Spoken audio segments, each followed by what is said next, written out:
Hey everyone, welcome back to part 2 of our 5-part explainer series on the explosive growth of AI infrastructure. Today we're diving right into a seriously heated debate, the actual, real-world resource consumption of AI data centers. We're going to impartially unpack the findings from a really fascinating April 2026 report to figure out why the research numbers surrounding power and water usage fundamentally conflict with each other and how pressure from different stakeholders might actually be tipping the scales.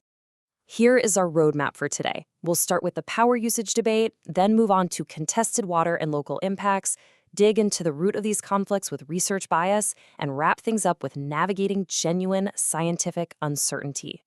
Now, our entire analysis today is grounded strictly in Chapter 2 of a recent report from Virtualization Options LLC. They're a Colorado-based technology, research, education, and advisory group. What makes their evidence-based reviews so critical is that they aren't just, tallying up megawatts and liters. They are actively investigating the research divide itself. They're looking closely at how funding sources and political pressures shape the vastly different conclusions we see from researchers, industry groups, and government agencies. All right, let's get into it. Section 1. The power usage debate. This is the very first major area of conflict identified in the report, and it's basically defined by widely varying electricity consumption estimates. 4.6 to 9.1%. That is the aggressive high-end projection from EPRI, the Electric Power Research Institute, for the total share of U.S. electricity that data centers are going to consume by 2030. Think about that for a second. That is a massive footprint, and it represents a huge upward revision from what they historically predicted. But as the report details, that number is heavily contested. And this right here really gets to the core of the conflict. On one side, you've got EPRI pushing these sky-high projections. But on the flip side, independent academic researchers from places like Princeton Zero Lab and the Rocky Mountain Institute are pushing back hard.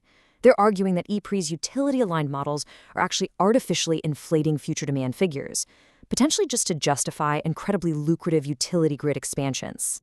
So how exactly are these numbers being inflated? Well, Princeton Zero Lab points to a very specific methodological error. They argue that these high-end utility forecasts are basically mixing up announced data center capacity with the actual power draw. It's this massive assumption that every single planned facility is somehow always going to be running at full operational capacity. Plus, they point out that these models are regularly ignoring the continuous improvements we're seeing in power usage efficiency, or PUE. Adding to that critique, the Rocky Mountain Institute brings up another massive variable that those high-end estimates completely miss: hardware efficiency.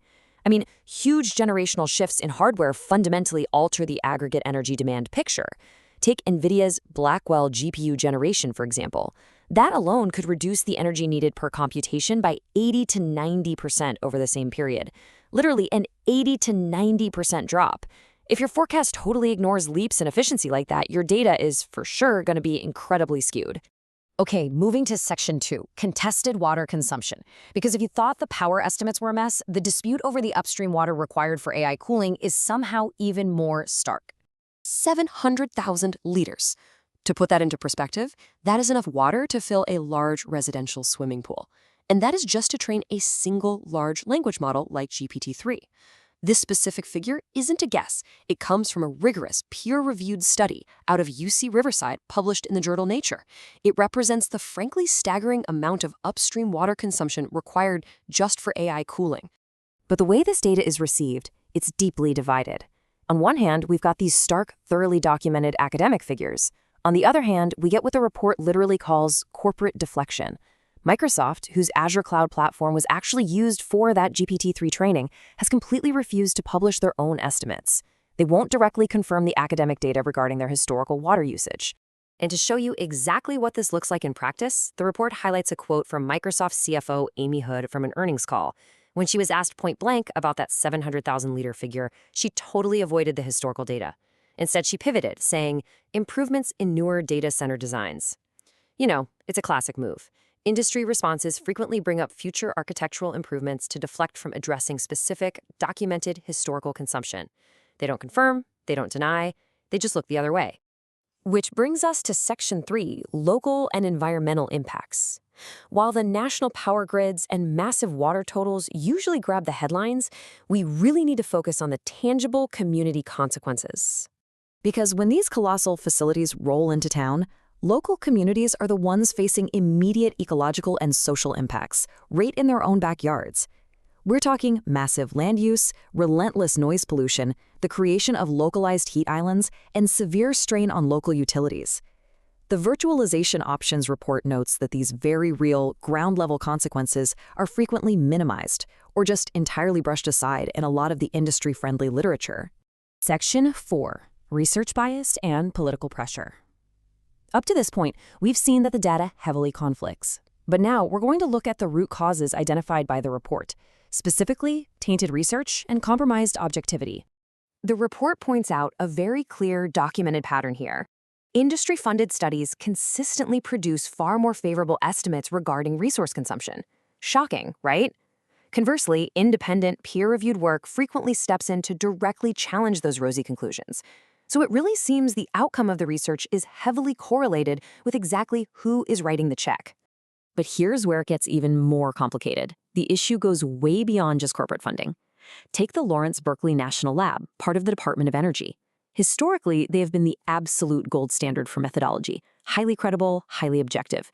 Yet, the report flags their current status as being at risk. Why? Because there is a really troubling trend of historically objective government agencies facing pressure from the current administration to adjust their scientific postures. Essentially, instead of objective research driving policy, political pressure is being exerted to make the research support the administration's desired policies. Section 5. Navigating genuine scientific uncertainty. To be totally fair and maintain intellectual honesty, the report points out that despite all these biases, there are still areas where neither side actually has a definitive answer. There are genuine unknowns we are dealing with here. First, the trajectory of hardware efficiency. Are chips going to keep getting exponentially more efficient, or will we hit a plateau? Second, future geographic redistribution. How are electricity costs and water availability going to force data centers to relocate to entirely different regions? And third, edge versus centralized workloads. We simply don't know what fraction of future AI processing is going to happen right on your local devices, at the edge, versus relying on these massive centralized data centers. Honestly, any single one of these factors could drastically change the real-world impact. Which leaves us with a final, pretty provocative question. How can effective policy actually be written when the foundational data remains genuinely uncertain and the research we do have is so often compromised by industry bias or political pressure? It is an absolutely critical challenge for regulators and for society as a whole as this infrastructure boom just keeps accelerating. Thank you so much for joining me for part 2 of this explainer. I really hope this structure helps you navigate the true complexities behind the AI data center debate. Catch you in the next one.